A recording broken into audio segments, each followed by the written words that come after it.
Kingdom Come, Deliverance 2 preview greater and grander.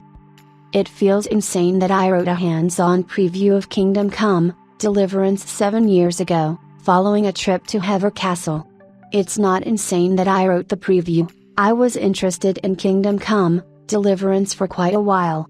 What is insane is that it was 7 years ago. Time flies. As you now know, Kingdom Come, Deliverance 2 is getting a release on its 7th anniversary. In addition, we know other aspects, such as more accessible combat and an increased size and scale of the game. Having recently had a hands-on with the game in Kutna, formerly known as Kuttenberg, I'm able to talk about some of these changes and what it bodes for the full release. Let's start with the basics. Warhorse Studios has designed Kingdom Come, Deliverance 2 so anybody can jump in. You don't need to have played the first game to be able to play and understand the second, despite it being a direct continuation. At the end of the first game, you, with Hans Capon, are riding into a forest on a mission to deliver a message. This starts as you exit that forest mere days later and are on the Bohemian Paradise map, the first of 2. This marks the first part of Kingdom Come, Deliverance 2 and is the first of 2 hands-on sessions I had with the game while in Kuttenberg. With such a direct link, mere days between the first and second game, you would naturally wonder how they will work in what will essentially be a resetting of abilities and taking Henry back to basics, at least the basics for starting any game. In this case, you are badly injured in an ambush, which puts you back to basics. Not everything is lost. Henry learned how to read and write in the first game, and this isn't a case of complete amnesia. Skills that Henry learned as part of the story remain, but if you played the first and you maxed everything out, you became the Bohemian version of Connor MacLeod. You won't be that here. You may find it easier to progress here because the changes made by Warhorse Studios have greatly improved certain game elements. Before discussing that, let's cover the basics without giving too many spoilers. Yes, the reset is due to an ambush of you and Hans Capon, and from what I have seen in the initial part of the story, the aim will be to complete the mission you were initially there for.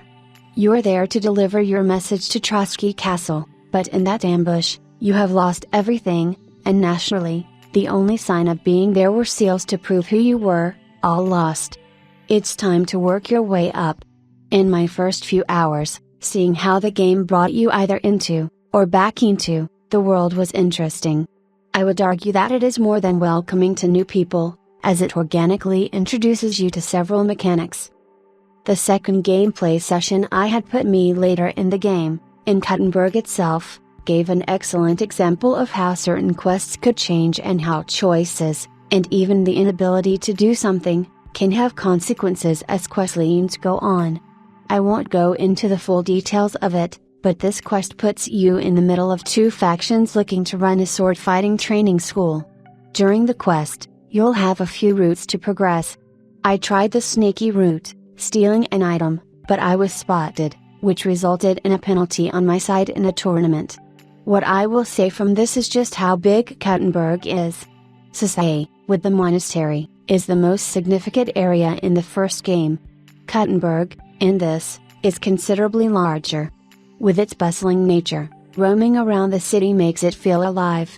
Initial impressions make it seem that Warhorse has been successful in making Kingdom Come, Deliverance 2 on a much grander scale in all ways, from the variety of quests, the size of the world, and also the themes. It follows. The original was already a more mature title than most, with the aim for this being even more so. This also applies to the dialogue. Games and other media often consider mature just a fair amount of swearing and some unnecessary and out-of-place sex. The swearing is still present from the 4+ hours I've had with the game.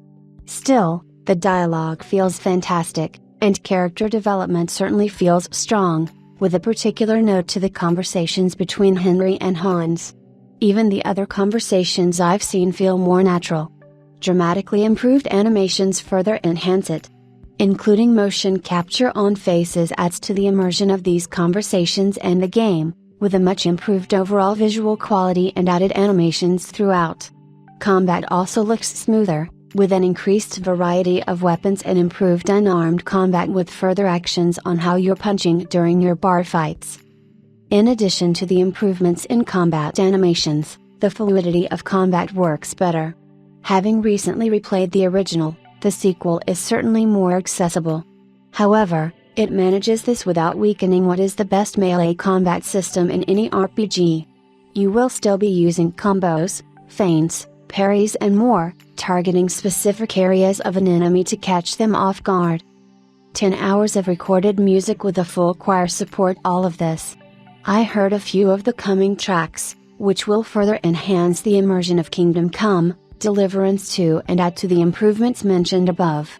It all comes down to what feels like it will be a much improved game and precisely what a sequel should be, a natural expansion on the first.